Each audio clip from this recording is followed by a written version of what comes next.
ይህ ሕያው ምስክር ነው።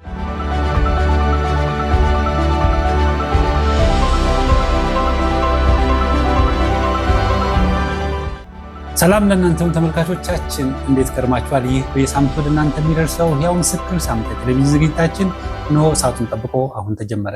በዛሬው ዕለት ደግሞ አዲስ እንግዳ ወደ እናንተ ይዤ መጥቻለሁ። በዛሬው ዕለት ይዤላችሁ የመጣሁት እንግዳ የህይወት ዘመን ታሪኩን የትዝታዬ ማህደር ግለ ታሪክ በሚል ጽፎ ያሰናዳልን።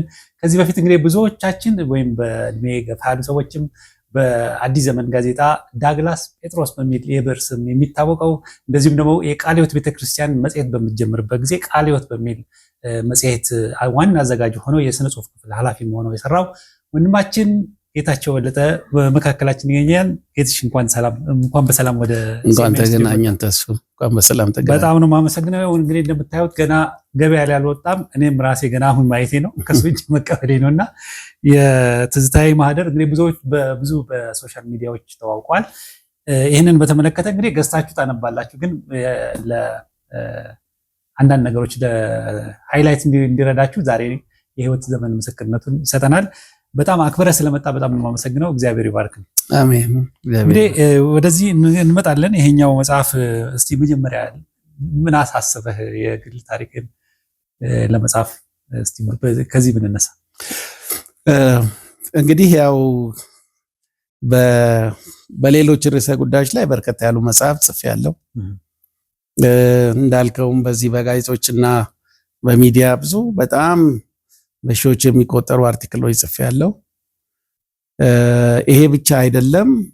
ባለሁበት እግዚአብሔር በሰጠኝ በዚህ ዘመኔ ውስጥ ያለፍኩባቸው ብዙ ጉዳዮች አሉ እና እነዚህ ጉዳዮች በመጽሐፍ መልክ ለሕዝብ ለአንባቢ ቢቀርቡ እርግጠኛ ነኝ ሊያስተምሩ ይችላል። የጌታቸው ታሪክ ብቻ አይደለም፣ እውነት ለመናገር የሀገር ታሪክም ነው። በተለያዩ በርካታ ሀገራዊ ጉዳዮች ውስጥ ኢንቮልቭ አድርጌ ነበር። የእግዚአብሔር ምሕረት የተገለጸበት ስራ ነው። እዛም ላይ በግልጽ እንደተናገርኩት ያለፍኩባቸው ውጣ ውረዶች፣ የግል ህይወቴ፣ የቤተሰቤ ሁኔታ፣ ከዛ እኔም ያለፍኩባቸው መንገዶች በእውነት ለብዙ ሰዎች ትምህርት ሊሆኑ ይችላሉ ብዬ ስላሰብ 14 ዓመት ገደማ ነው ከጀመርኩ የፈጀው ደግሞ ዳጎስ ያለ ነው። አዎ ምናልባት ሁለተኛ ቅጽ እንግዲህ ይቀጥላል። ቀላል እንትን አይደለም። 448 ገጽ ነው። ኦኬ 48 ነው 34 ይላል። አዎ የፊት የፕሪሊሚናሪ ፔጆቹ አብረው እንትን ሲሉ ወደ 448 ነው የሚሆነው። የተወሰነው ነው እውነት ለመናገር እዚህ ውስጥ ያለው። እንግዲህ እኔ ትንሽ ለየት የሚለው በቤተክርስቲያን ያለኝ አገልግሎትና አስተዳደግ ራሱን የቻለ ነው።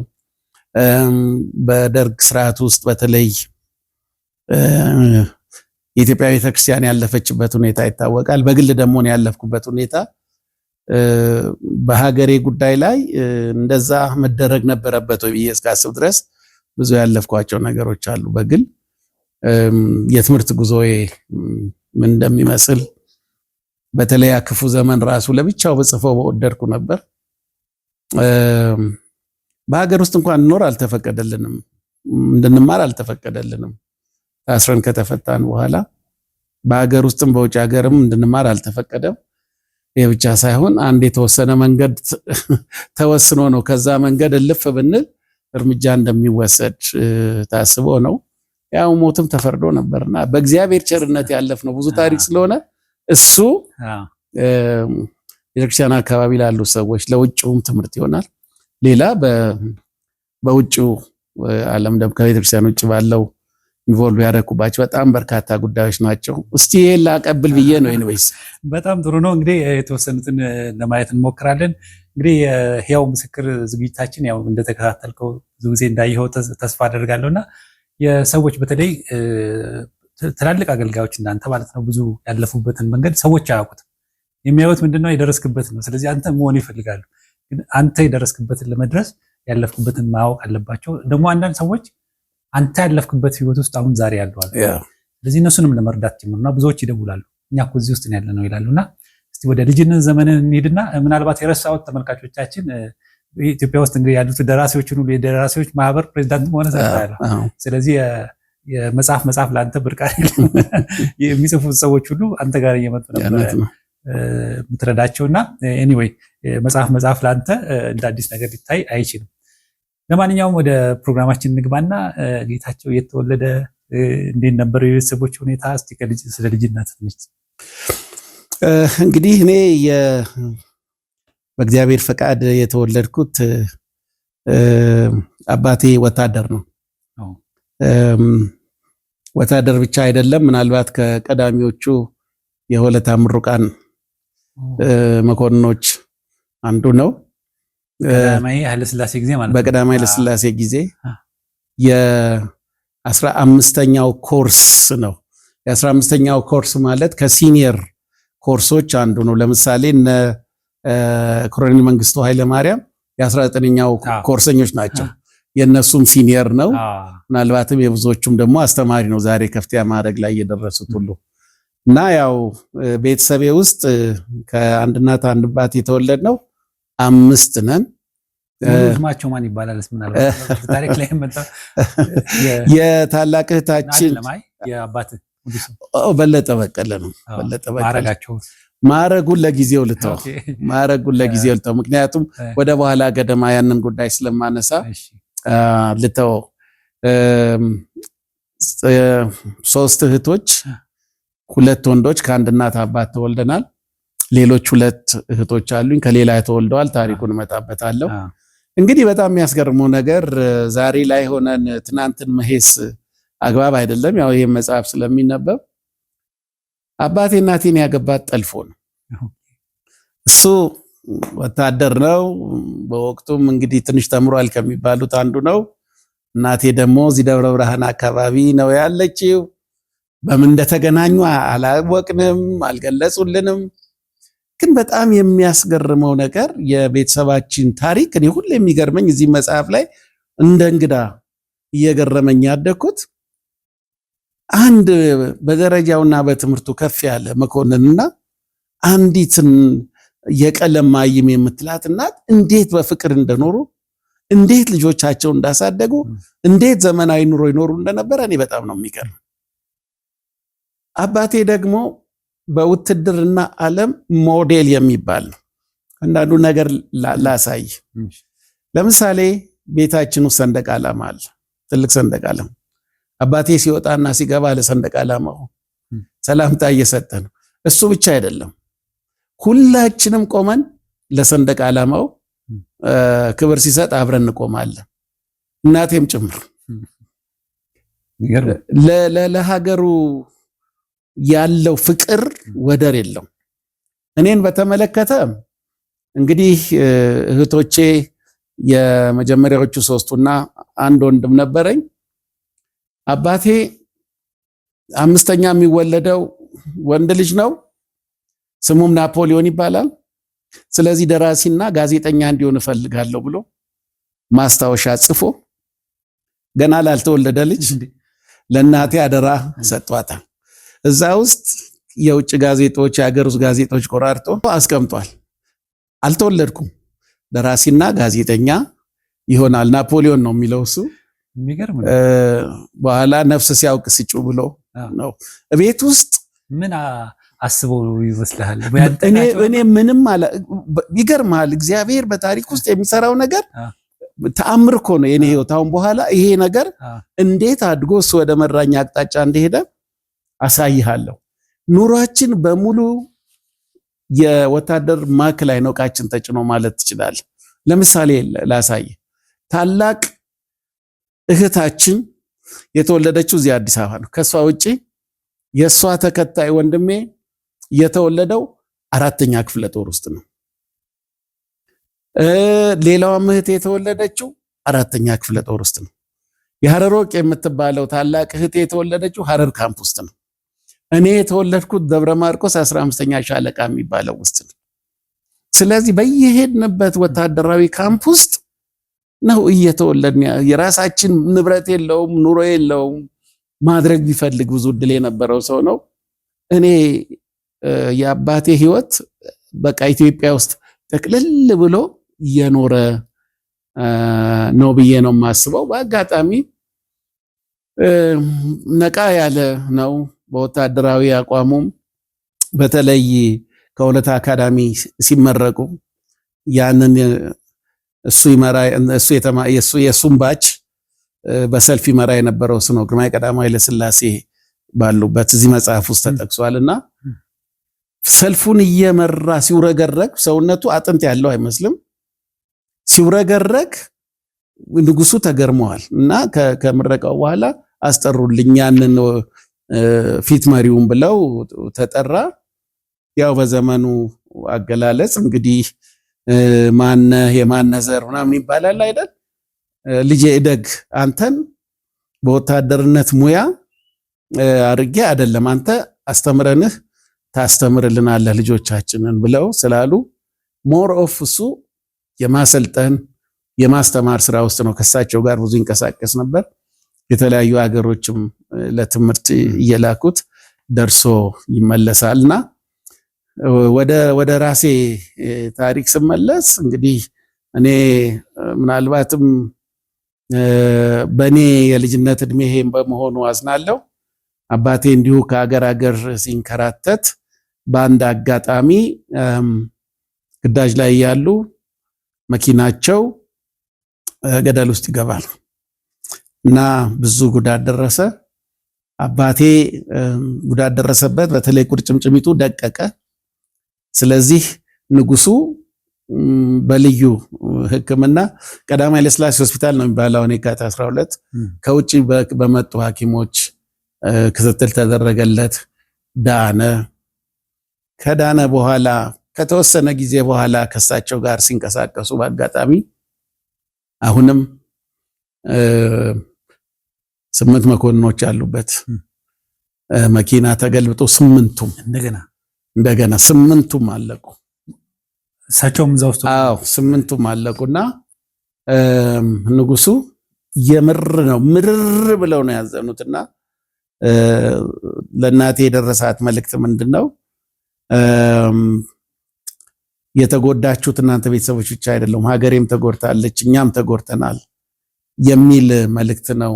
የት ነበራችሁ? እኔ ደብረ ማርቆስ ነበር፣ እነሱ እዚህ ግዳጅ ላይ ነበር። ከዛ አስከሬኑ ያው ተሰበሰበ፣ ቅድስት ሥላሴ አረፈ። አንድ ላይ መለየት እንኳን አልተቻለም አስከሬናቸውና ኤኒዌይስ ከዛ በኋላ ያ ሞገስ የነበረው ያ ባለ ታሪክ ቤተሰብ እንዳልኩ እናቴ የባለዋን እጅ ጠብቃ ነው የምታድረው። አናት በአናት የተወለዱ ልጆች ናቸው። ስለዚህ ቅርስ የለም፣ የሱ ጉዳይ ሀገሩ ነው፣ ኢትዮጵያ ነች፣ ህዝብ ነው። የሚገርም ነገር ብዙ ጊዜ በሚዲያ የተናገርኩትንም አሁን ደድገም የአባቴ ፕሪንሲፕል እና እናቴ ሲጋጩ በህይወት ያየሁት በአንድ ጉዳይ ላይ ነው። ይሄን በእውነት ነው መሰክ ብዙ ሚዲያ ላይ ተናግሬያለሁ።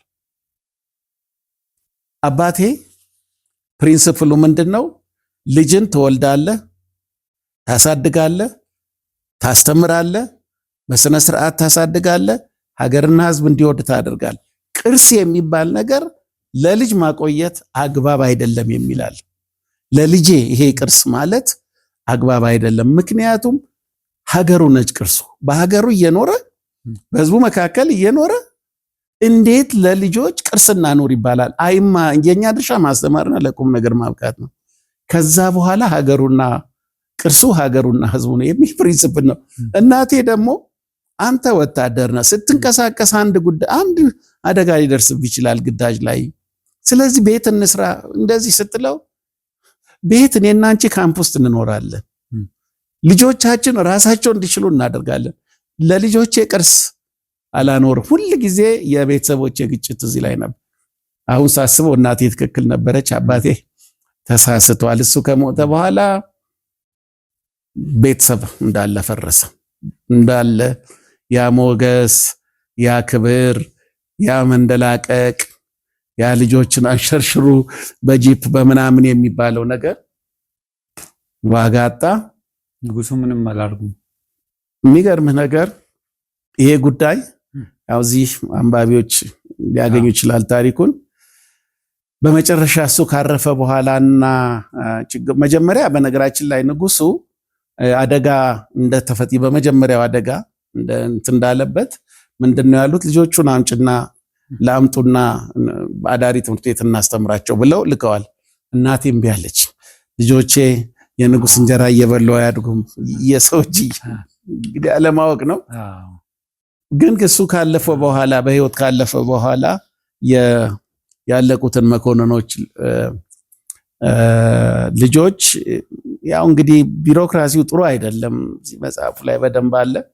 ብቻ በሆነ አጋጣሚ ንጉሱ እዛው ሆለታ ያገለገለበት የተመረቀበት ይመርቃሉ ማለትን ጓደኞቹ የሱ ጓደኞች አስተባብረው ከንጉሱ ጋራ እናቴ ልጆችሽን ይዘሽ ነይና ከንጉሱ ጋር እናገናኝሻለን ብለው ተወስኖ እሷም ሄደች።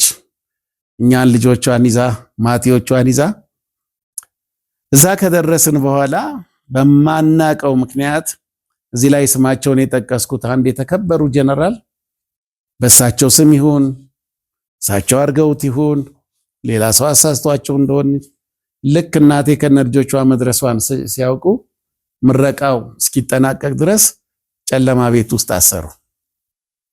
እናቴንና እኛን ልጆቹን በሙሉ ከእሳቸው ጋር እንዳንገናኝ። እኛ የተከበሩ ጀነራል በኢትዮጵያ ታሪክ ከፍተኛ ስም ያላቸው ምንም አናውቅም። ምናልባት ከአባቴ ጋር ምስራቅ ነው የእህቴ ስሜ ሀረር ወርቅ ነው ብያለሁ። ሀረር ስለተወለደች ነውና ሀረር ነው ብዙ የኖረው። ሶማሊኛውንም ኦሮምኛውንም በደንብ አቀላጥፎ ይናገራል። ያን ጊዜ እሳቸው የምስራቅ እዝ የአንበሳው ክፍለ ጦር የዛ አዛዥ ነበሩ። እንግዲህ አባቴም እዛ ነው። በምን ተጋይተው እንደሆነ አናውቅም። ኤኒዌይስ ለምን መሰለህ ማረጉን መጥራትም አልፈልገው። እንደው አንዳንዴ እኔም ታሪክ ላይ አንዳንድ ጊዜ ሰዎች ሲሰሩ ያው ታሪክ ለመቀመጥ አለበት አይደል? ጥሩ ነገሩ ብቻ ለምን እናወራለን? አንድ ሰው የሰራውንም ታሪኩ እውነት እስከሆነ ድረስ ለትምህርት ነው። ምክንያቱም ያን ጊዜ ያን ማድረጋቸው ትክክል እንዳልሆነ ይህን ሁሉ ቤተሰብ እንደበደሉ እንዲታወቅ እኔ ስማቸው ቢጠራ ደስ ይለኛል። እዚህ ላይ አለ በጣም የሚገርም ነገር፣ የእግዚአብሔርን ነገር ልንገር። እኚህ ጀነራል ታሪካቸው ተጽፏል በ2007 ዓመተ ምህረት የጻፈው ደግሞ ጓደኛ ነው። በጣም የማገብረው ትሁት፣ በእውነት በሙያው የተመሰገነ ነው። አንድ ቀን ቢሮ የመጣ ደህና መጣ ወይ ብለን ሻይ እየጠጣን እያወራ እንደዋን ነገር ቸግሮኛል እባክህ ምክር ፈልጋለሁ አለ። ምንድነው አልኩት። የጀነራል ከሌን ታሪክ መጽሐፍ ፈልጋለሁ ነው። ሁሉም የጠየኳቸው ዘመድ አዝማድ ጓደኛ የሚያውቋቸው ሁሉ በቃ ምንም እንከን ያለባቸው አድርገው አልሳሏቸውምና እንደው ልክ የመልአክ አይነት ታሪክ ሆነብኝ ታሪካቸው። ምንድነው ማረገው ጌታቸው? እንደው እኔ ህሊናዬም ቢያለኝ እንደው ሰው ድክመት ይኖረዋል። ካንተ ጋር ያለው ነገር አያውቅም፣ በፍጹም አያውቅም። እንግዲያው ልንገርህ ብዬ ይሄን የነገርኩን ታሪክ ነገርኩት። ደነገጠ። ይሄ ልጻፈው አጻፈው ግድ የለም ጊዜና ወቅት አለው አልኩ። እያዘነ ልቡ እያዘነ ከቢሮ የወጣ ለልጃቸው ደወለ። ልጃቸውም ደነገጡ። ጊዜና ወቅት አለው የሚገለጥበት አልኩ። ኤኒዌይስ አንድ ሆኗል። በተለይ አንደኛው ልጃቸውን አውቃታለሁ። እኛ ጀነራል ከበደ ገብሬ ናቸው። ጀነራል ከበደ ገብሬ ያው የታወቁ ጀነራል ናቸው። ኮሪያ የኢትዮጵያን የሰላም ኃይል እየመሩ በኮንጎም እዚህም ደግሞ ኤታማዦር ሹም የተከበሩ አባት ናቸው። እሳቸው አድርገው ይሁን በእሳቸው ስም ተደርጎ ይሁን አላውቅም። ብቻ እውነቱ ምንድነው እናቴ እስከሞተችበት ቀን ድረስ እንባዋን ወደ ሰማይ እየረጠች ፍረድልኝ ትል ነበር። እኔ እዚህ መጽሐፍ ላይ ደጋግሜ ያልኩት እኔ አሁን ለበቀል አይደለም፣ እኔ ከበቀል ነፃ ነኝ። ግን ይሄ ታሪክ መስፈር አለበት ብዬ እዚህ መጽሐፍ ውስጥ በደንብ አስፍሬያለሁ። ከዛ በኋላ በቃ እናቴ የሚገርም ነገር ጡረታዋንም አላስከበረችም። ማንንም አይን አላይም ብላ የማንንም አይን ከዚህ በኋላ መንግስት አለ ብዬ እንትናለም እኚህ ትልቅ የተከበሩ ሰው እንዲህ ካደረጉ ጡረታው እንኳን አልተከበረም። በጣም የሚያሳዝን ነገር እርር ድብን ብላ ለሚያናግሯት ሰዎች ሁሉ መልስ አትሰጥም። በመጨረሻ ያው ችግር መጣ፣ ተበተነ። እህትና ወንድሞቼ ወደ ክፍለ ሀገር አያቶቻችን ጋር አክስታችን ጋር ተበተኑ። እኔ ብቻ ከሷ ጋር ቀረ። በመጨረሻ በሚያሳዝን ሁኔታ እኔንም መጦ እኛ ካልረዳ ነው አሉ። በነገራችን ላይ የአባቴ ወገኖች በሀብትም በምንም የተሻሉ ናቸው። በምንም በዛም በዚህም የተሻሉ ናቸው። እና እናቴ እውነት መስሏት እኔንም እህቶቼንም አንድ ላይ እዛው ላከች ክፍለ ሀገር። አንድ ታላቅ ወንድሜ ነበር። እሱን ደግሞ እዚህ አንድ ኮሎኔል ወዳጅ የአባቴ ወዳጅ ነበሩ፣ ለሳቸው ሰጠች። ብቻዋን ቀረች። በተለይ እኔን ያው እንግዲህ የመጨረሻ ልጅ አልነበርኩም። አንተ መጨረሻ ነህ። እኔ መጨረሻ ከአምስቱ የመጨረሻ ነኝና የልጄ ነገር ስትል ይማራል፣ ጥሩ ነው፣ ደረጃ ላይ ነው፣ እንደዚህ ይለዋታል። በሄድኩበት ዓመት የሰዎች አንዳንድ ግፊ ይገርመኛል። እረኛ አደረጉኝ። አጎቴ እረኛ አደረገኝ። የት ነው ቦታው? ወደዚህ ወደ ምዕራብ ሸዋ አካባቢ ነው። ወደ ግንደበረት ከመድረሱ በፊት ከተሞች አሉ። ጀልዱ የሚባል አለ፣ ከዛ ኮሎ የሚባል አለ፣ ከዛ ሽኩቴ የሚባል አለ። የኛ ቤተሰቦች በብዛት በዛ መስመር አሉ። ያው እንደ በዘመኑ ቋንቋን በነፍጠኛ ሆነው ነው የሄዱት። አያቶቼ ቅድመ አያቶቼ በጣም ትንሽ ስማቸው ምንም ከፍ ያለ ነው። የአካባቢ አያቴ ያሉት ዚኮሉ የሚባለው ነው። ዝቅ ብለው አክስቴ ያው የታወቀች ነች። እዛ ያርኩ አጎቴ እረኛ አድርጎ ደረባ ሰደደኝ። ደረባ ታውቃለህ? ደረባ ማለት ምን ማለት ነው? የእርሻ ወቅቱን ከብቶች እንዳይሻሙ ወደ ሌላ ቦታ ለ2 ወር ለ3 ወር ከእረኛ ጋር ይላክና እነሱ በነፃነት እርሻቸውን ያካሂዳሉ። ከዛ ከብቶቹም እዛ ሳርና እንደዚህ እንትን እያሉ እዛ ነው የምትኖረው። የምድር የመጨረሻ ምን ልበል የግፍ አይነት አንድ አሮጊት ጋር ነው የተጠጋ ነው። እዚህ መጽሐፉ ስታነብ እኔ ራሴ እያለቀስኩ ነው መጽሐፍ የጻፍኩትና አንደኛ በእናት እጅ ያደገ እንደዚህ በነገርኩ አይነት ህይወት ያደገ ልጅ ምን ብዬ ነው እረኝነት ቋንቋውን አለመድኩ ኦሮምኛ። ሁለተኛ የዓለም መጨረሻ ነው፣ በተራራ የተከበበ ነው፣ ብዙም ሰው የለውም። አንድ አሮጊት ጋር ነው ያስጠጉኝ። ከብቶቹን እጠብቃለሁ። ናዳ ከዛ ከተራራ ላይ ዝንጀሮዎች የመጀመሪያ የተሰጠ ማስጠንቀቂያ ከዝንጀሮ የተጠበቅ ናዳ እና የሚያሳዝንህ ነገር ለእናቴ የሚደርሳት አምሮበታል። ትምህርቱን እየተማረ እንግዲህ የሰዎች ማለት ልጅ ሆኜ ነው እኔ ማለት 10 11 ዓመት እኮ ማለት ነው ማለት አይደለም። ከዛ ተመለስኩ። የቆላ ቁስል ያዘኝ። ፊቴ ጭርት በጭርት ሆነ። ያ እንደዚህ ድንቡሽ ብሎ ያደገ ሰው በመጨረሻ በአጋጣሚ አክስቴም አታውቅም ነበር እዛው ዝቅ ብላ ያለችውና እናቴም ለእህቴ ሰርግ መጣ። ስታይ በቃ ታሪኩን የአንባቢዎች ያንብቡት። አንጠልጥላኝ እዚህ መጣች። ኑሯ ወድቋል። መሸታ መነገድ ጀምራለች። በሽተኛ እንዳልኩ ውስጧ የታመመ ነው። በቃ በደረሰባት ግፍ ምክንያት ታማሚ ነች። ስለዚህ እናቴ ላይ ሸክም መሆን የለብኝም ብዬ መርካቶ ሳሙና ፌስታል መነገድ ጀመርኩ።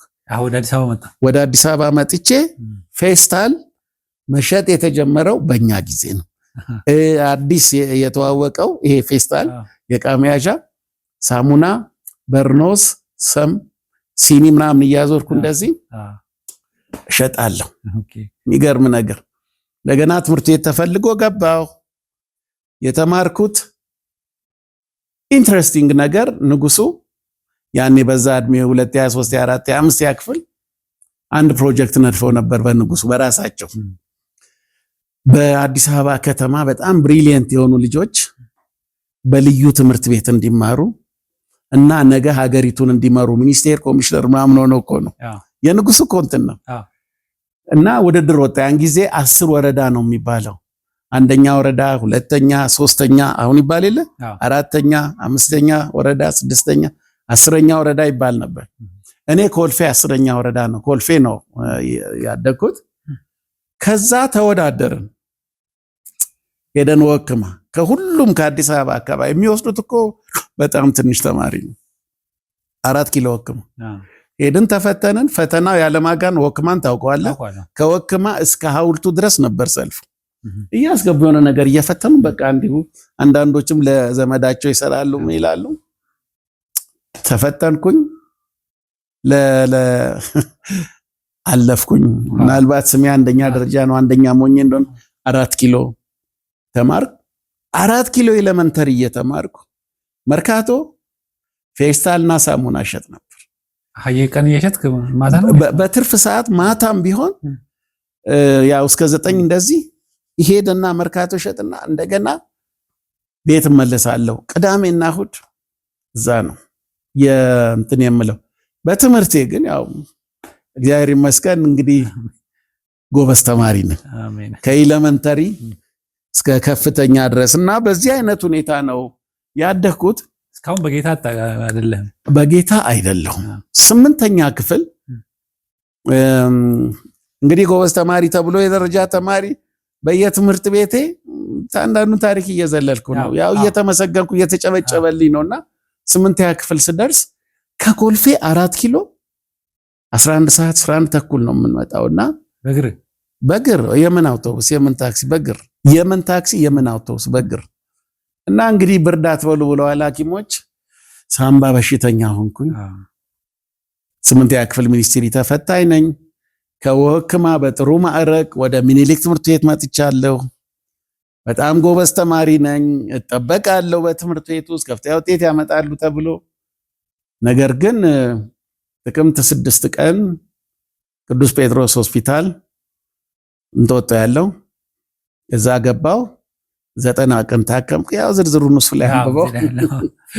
በ90 ቀን አልቅሼ ሚኒስትሪ ተፈታኝ ነኝ ብዬ ወጥቼ እንደገና ትምህርት ቤት ተመለስኩኝ። በብዙ ውጣ ውረድ ዳይሬክተራችን መኮንን ሸገኔ ይባላሉ። እሱ ላይ ጽፌያለሁ። ከዛ አልቻልኩም። አሁን ወደ ኮልፌ አጠቃላይ ትምህርት ቤት ሄድኩ። ያን ጊዜም 11 እስከ 11ኛ ክፍል ድረስ መርካቶ ነበሩ ላይ ለማንም ጥገኛ አላምሉ። እህቴ በቂ ኑሮ ያላት ማንንም ማኖር የምችል አንድ ጌታቸው አይደለም 20 ጌታቸው ማኖር የምችል ነች። ለቤተሰቦቼ ሸክም መሆን አልፈልግም። ለማንም ሸክም መሆን አልፈልግም። በትምህርቴም ልብ በል መርካቶ እየዋልኩ ብዙ ነገር አለ፣ ብዙ የሚያጓጓ የሚያሳስት ነገር አለ። ለማንም ብዬ ልክ ሆስፒታል ልገባ ስል አንድ እህቴ ባል የጋሞ ተወላጅ ነው መጣ። በአጋጣሚ እኔ ኮተቴን ሰብስቤ ወደ ሆስፒታል ልሄድ ስል መጣና እህቴም ታለቅሳለች፣ ቤተሰቡም ተደባብሸዋል። ምንድነው አላቸው። አይ ጌቱ ታሞ እንደዚህ ሆስፒታል ሊሄድ ነው ሲሉት አዎ አለ እና አለኝ